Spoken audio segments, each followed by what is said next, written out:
ஆபத்து நாளிலே கர்த்தர் உமது ஜெபத்தை கேட்பாராக. சங்கீதம் புஸ்தகம் 20:1. அன்பு தேவ பிள்ளைகளே, இந்த உலகத்தில் நாம் பழகும் மனுஷர்களானாலும் மனுஷிகளானாலும் தெய்வம் என்று சொல்லும் பொருள்களானாலும் நாம் பாவத்தையும் நம் பயத்தையும் நம் கண்ணீரையும் நம் மன வேதனைகளையும் மன துக்கத்தையும் மன குழப்பத்தையும் மன அழுத்தத்தையும் விட முடியாத அநேக தவறுகளில் இருந்தும் நம்மை காப்பாற்ற முடியவே முடியாது.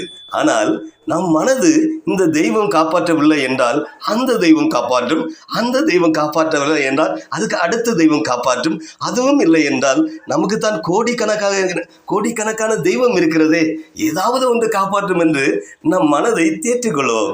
சிலுவை தண்டனை ஏற்றுக்கொண்ட மரித்து 3ஆம் நாள் உயிரிழந்த தேவன் நீங்களும் நானும் ஆபத்தில் இருக்கும்போது அவரை நோக்கி கூப்பிடும் போது உங்கள் ஜெபத்தையும் என் ஜெபத்தையும் கேட்டு விடுவிப்பார். எல்லா காரியங்களையும் சரி செய்து